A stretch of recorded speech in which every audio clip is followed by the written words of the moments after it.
Oh my God, here I am again. This is Jeff, or Jeff Blackie from Warren Blade, or also known as Jeff the Pharaoh from the Car Club. I just read a message this morning about MMA. Usually I don't do videos about MMA because, you know, you get a lot of different opinions about it. Personally myself, I'm not an MMA watcher. I don't watch MMA, and I used to watch boxing way back in the day, but usually not any MMA. And I don't even watch the Olympics judo either, even though I've practiced judo. Anyway, this MMA thing was all about who is better or what style is better. I hear a lot of people saying Brazilian Jiu-Jitsu, and I hear a lot of people say Kempo, different forms of karate I've heard about, Taekwondo, Muay Thai. And a lot of the Kool-Aid drinking Brazilian Jiu-Jitsu guys, you know, they're always like, well, Brazilian Jiu-Jitsu is the best because of the Gracies, you know, blah, blah, blah. I mean, I hear a lot of that. And I took the Japanese version of Jiu-Jitsu, Kiryu Jiu-Jitsu, way back in the day when I was just I was just a youngster, way back in the day. And I'm like, well, I mean, you can't really say Brazilian Jiu-Jitsu is the best martial art out there for MMA fighting. So the argument goes is what is better? So I actually took time, went on the internet, onto YouTube, which people running it are a bunch of tools. Anyway, and I went back to all of the best knockouts and strikes in MMA. I mean, that goes with Bellator, it goes with Dana White's MMA and all this other neat shit. So, this guy's being an asshole. And so I went back and I seen a lot of non-jiu-jitsu knockouts and wins. I saw a lot of spin kicks, thrust kicks, roundhouse kicks are usually a Taekwondo strikes. You occasionally see some hits from their hands. Boxing, I saw a lot of boxing style hits and knockouts.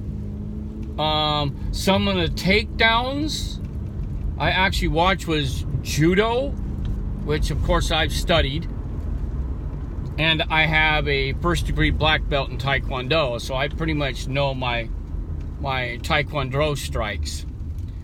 And then of course you get, when they get knocked down, and you see a lot of chokes, and you do see a lot of chokes from the variant styles of jiu-jitsu.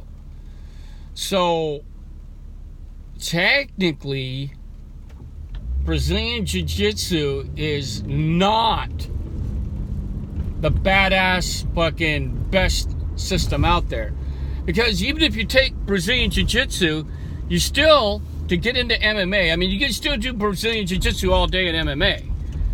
But you got to learn other forms in order to learn their strikes, to be able to get these guys down there. If you're, let's say, your tackle misses, you got to learn how to be able to strike back, you know, throw some punches, maybe some elbows, got to throw in a couple of kicks. So the Brazilian Jiu-Jitsu guys, I mean, they can talk all the shit they want, but you got to know how to do leg strikes and punching, elbows. You got to learn how to do all that stuff. And you don't get it all from Jiu-Jitsu, because I sat in to a couple of Jiu-Jitsu training sessions, and I was even trained in the Army combatives, level 1 and level 2, and had absolutely nothing to do with kicks and strikes. Had nothing to do with it. And it all came from Brazilian Jiu-Jitsu. So, so all you fucking martial art fucking meatheads out here and Jiu-Jitsu Kool-Aid drinkers, I think in order to be a good MMA fighter is you're going to have to learn how to do other kind of styles of martial arts. I mean, come on. I mean, some of those Brazilian, not the Brazilian Jiu-Jitsu guys, excuse me. A lot of those MMA guys that's holding titles, some of those guys don't even have Jiu-Jitsu in their repertoire at all. If you actually go to Wikipedia or actually go to some of the Jiu-Jitsu or the martial art website or the MMA stuff, which I did, I looked at a lot of guys, and guys like, fuck, what was his name? Couture? I don't think he even has any Brazilian Jiu-Jitsu. I think he's got like boxing and some karate. And he was like a 2-time champion or something like that. I don't know. Anyway, so this goes out to all the Kool-Aid drinker, Brazilian Jiu-Jitsu guys and all those martial art meatheads. This is my take on MMA and the styles in fighting. I don't know. I mean, they're going to tell me that I don't know what I'm talking about. I've been in tournaments. I've fought in tournaments. So it may not be as brutal as cage fighting, but I pretty much got the senses of what's going on. How to do kicks, punches, or whatever, and throws. So there you go to all the martial art meatheads out there. This is Jeff Blackie with his humble opinion after doing a little bit of research on this subject. So, cool.